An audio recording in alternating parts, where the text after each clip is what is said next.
हम सबके सामने एक बहुत बड़ा प्रश्न कहे या दुविधा, वो है कि कर्म या भाग्य, इन दोनों में किसे बड़ा समझा जाए। कर्म पे अगर हम फोकस करते हैं तो क्या होता है कि अगर भाग्य अच्छा नहीं हो, भाग्य साथ नहीं दे, तो कर्म या मेरी मेहनत बेकार हो जाती है। और अगर भाग्य पे ज़्यादा फोकस करते हैं तो अगर भाग्य हमारा अच्छा है, साथ देता है, तो कर्म न करने की आदत बन जाती है। तो मुझे लगता है मेरी ही नहीं, आप सबकी यह सबसे बड़ी समस्या है कि कर्म और भाग्य, इन दोनों में किसको बड़ा समझा जाए और किसके अनुसार हम अपने आप को ढालें। आइए इसी टॉपिक पे आज हम चर्चा करते हैं और हम आपको ले चलते हैं एक छोटी सी स्टोरी की तरफ। हाँ, पहले ये मैं बता दूं कि ये स्टोरी मैंने खुद लिखी नहीं है, मैंने भी कहीं से सुनी है, लेकिन मुझे लगता है कि इस स्टोरी के द्वारा आप लोगों को आपके आंसर मिल जाएंगे कि कर्म बड़ा है या भाग्य। दो भाइयों की कहानी है ये। एक बड़ा भाई होता है जो काफी कर्म को फोकस होता है, काफी कर्मठ और मेहनती होता है, काफी मेहनत करता है, उसके व्यवहार और उसके आचरण भी काफी अच्छे होते हैं, किसी का वो कभी न बुरा करता है न कोई अहित सोचता है। लेकिन वह हमेशा परेशान होता है क्योंकि उसके पास मेहनत के बावजूद भी जो उसके बेसिक नीड्स हैं वो पूरा करने के लिए उसके पास ना पैसे होते हैं, न वो उसके पास साधन होते हैं। इसलिए मेहनत करता जाता है, लेकिन उसे जो सुख सुविधाएं मिलनी चाहिए उसके मेहनत के अकॉर्डिंग वो नहीं मिल पाती है। दूसरा जो भाई है, वो छोटा भाई उसका, वो बिल्कुल ही अपने बड़े भाई के अपोजिट है। छोटा भाई भाग्यवान कह सकते हैं उसको, भाग्यशील ही है वो बहुत ज़्यादा, क्योंकि वो बिल्कुल मेहनती भी नहीं है, कर्मठ भी नहीं है, टाइम को और जीवन को बहुत ही ईजी जीता है और सारा दिन अपना बर्बाद करता है केवल घूमने फिरने, मांस मदिरा खाने, अय्याशी करने में। लेकिन फिर भी उसे कोई कष्ट नहीं है क्योंकि उसे कभी किसी चीज़ की कोई कमी नहीं है।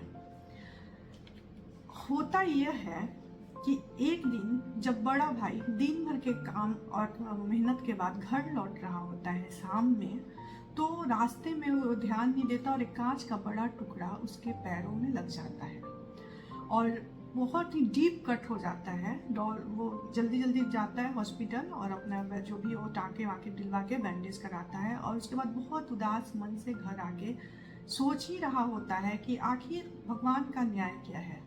अगर कहा जाता है कि जैसा कर्म करोगे वैसा फल मिलेगा, तो इस नियम का रिजल्ट कहाँ है?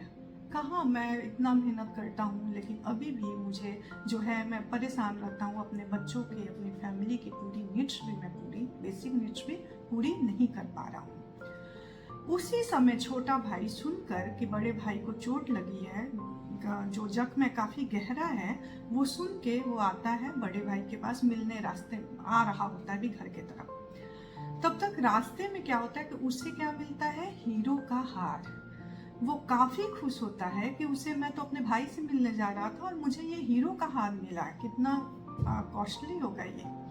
भाई के पास जाता है और बोलता है भाई से कि भाई देखो, तुम दिन भर मेहनत करते हो, तुम इतना सबका भला करते हो, इतना अच्छा सोचते हो, लेकिन क्या मिला तुमको? तुम्हें ये जख्म मिला आज, और मैं वही किसी से बात का फिक्र नहीं करता, मैं जीवन को बहुत ही जॉली नेचर के साथ जीता हूँ, तो देखो मुझे तो सब अच्छा होता है, मुझे हीरो का हार मिला। तो तुम्हारे जो रूल्स हैं, जो तुम्हें लगता है कि कर्मठ होना ही लाइफ का सबसे बड़ा मोटो है, सबसे बड़ी अच्छी बात है, तो तुम्हारे रिजल्ट इतने बेकार क्यों रहते हैं? बड़े भाई को भी लगता है कि शायद छोटा भाई सही बोल रहा है, कि मैं इतना ज़्यादा मेहनत करता हूँ, इतना ज़्यादा मैं सबके बारे में सोचता हूँ, फिर भी आज मैं और मेरा परिवार दुखी है आर्थिक तंगी के कारण।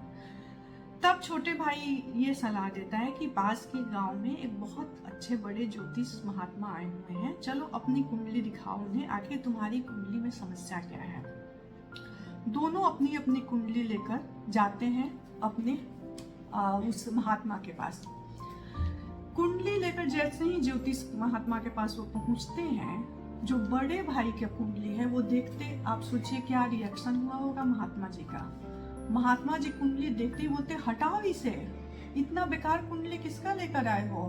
इसका तो इतना बेकार कुंडली है कि इसको तो देख के भी लग रहा है कि ये धरती पे है कैसे मनुष्य। वही छोटा भाई अपना कुंडली दिखाता है और वो देखते बोलते वाह अद्भुत कुंडली है ये तो, इसमें तो राजयोग है, राजयोग, किसकी इतनी अच्छी कुंडली है वो।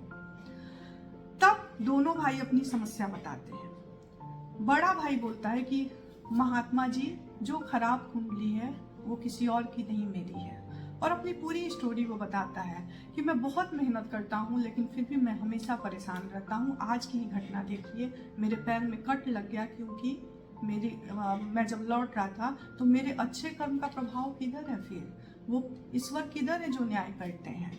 वही छोटा भाई बोला कि मुझे तो कोई दिक्कत नहीं है महात्मा जी, मुझे तो बस ये दिखाना है कि मैं इतना खुश कैसे रहता हूँ, आखिर मैंने तो कुछ अच्छा कर्म किया ही नहीं।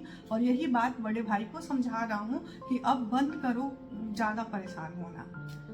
तब महात्मा जी बोलते हैं कि आपको आपके उत्तर आपकी कुंडली में मिल गए। आप समझ गए होंगे कि आपकी जो समस्या है, आपकी समस्या यही है कि ये कर्मठ हो के भी हमेशा झेल रहा है और आप बिना कर्मठ हुए भी लाइफ को बहुत अच्छा जी रहे हो। तो आपकी समस्या यही है कि कर्म बड़ा है भाग्य। मुझे लगता है आपकी कुंडली ही आपका उत्तर दे रहा है।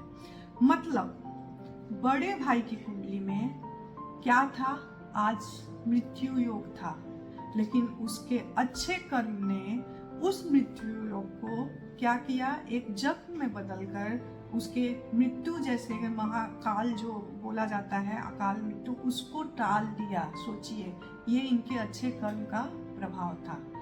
वहीं जो छोटा कुंडली है जिसमें राजयोग था छोटे भाई की कुंडली में, उसका रिजल्ट क्या था, उसका रिजल्ट ये था कि आज आपको मंत्री का पद मिलने वाला था, लेकिन आपकी लाइफ को बर्बाद करने का, समय को बर्बाद करने का रिजल्ट ये हुआ कि मंत्री पद के बजाय, राजयोग के बजाय आज आपको एक मामूली सा हीरो के हार से ही आपका कर्म संतुष्ट कर दिया आपको।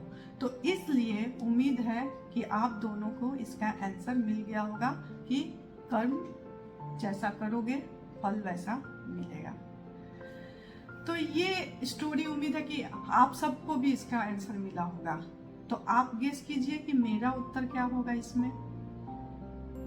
हाँ जी हाँ, कीजिए कीजिए। जहां तक मुझे लग रहा है आप यही सोच रहे होंगे कि मेरा भी आंसर यही होगा कि कर्म बड़ा है भाग्य से, लेकिन थोड़े से चूक गए आप।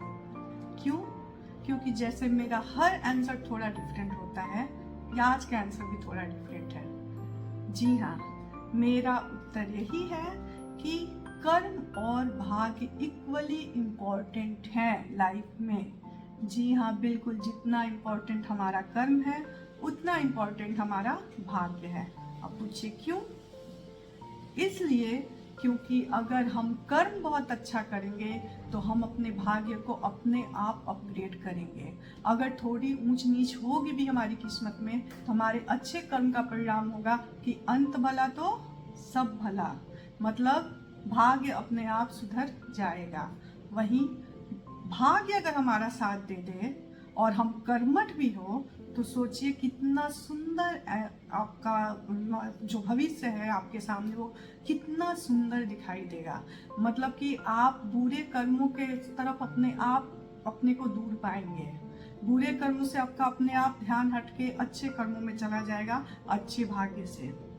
और इन दोनों को इक्वली इम्पोर्टेंट के बाद जो सबसे ज्यादा इम्पोर्टेंट है अकॉर्डिंग टू मी, वो क्या है? वो है, जी हाँ, ईश्वर कृपा। जिसपे ईश्वर कृपा रहेगी, कर्म और भाग्य दोनों उसके अपने आप, उसका जो लेवल होगा, उसका जो प्रकाश होगा, वो आप भी नहीं इमेजिन कर पाएंगे कि इतना बड़ा रिजल्ट मेरे सामने खड़ा है। जैसे मैं अपने खुद की एग्जाम्पल लेती हूँ, मेरी हर लाइफ में हर चीज के पीछे मेरे श्री हनुमान जी महाराज जी का कृपा रहता है। उनके आशीर्वाद से मुझे जो भी मिलता है, चाहे वो अच्छा हो या बुरा, किस्मत और कर्म और भाग्य दोनों का बैलेंस बनाने में मुझे बहुत ही बड़ा हेल्प मिलता है उस अदृश्य शक्ति से। हो ही वही जो राम रुचि राखा। जी हाँ, तो कर्म और भाग्य में अपना जो कंफ्यूजन है उसको दूर करने के लिए आप उस ईश्वर पर भरोसा रखिए। अगर आप उस ईश्वर के अत्यंत प्रिय हैं तो अपने आप आपके भाग्य भी सुंदर होंगे, और भाग्य तभी सुंदर होंगे जब आप अपने अच्छे कर्मों का परिणाम आपको दिखाई देगा। तो दोनों इक्वल इम्पॉर्टेंट है, लेकिन उस तक पहुंचाने वाली जो शक्ति है वो हमारे प्रभु की कृपा है। ये मेरा जो है कर्म और भाग्य की जो समस्या है उसका सल्यूशन ये मेरा है। तो उस ईश्वर में, उस अपने आराध्य में, उनकी शरणागति में अपने आप को समर्पित कर दीजिए, और भाग्य रूपी जो प्रसाद है उसको आप जीवन में अपने भाग्य प्रसाद के रूप में ग्रहण कर आनंदित रहिए, खुश रहिए। और उसी ईश्वर की कृपा समझ के मेरे वीडियो को लाइक और शेयर और सब्सक्राइब कर दीजिए, ताकि थोड़े से भाग्य और कर्म मेरे भी सुंदर हो जाए और मैं ऐसी कुछ अच्छी अच्छी बातें आप लोगों से करते रहूँ। Thank you.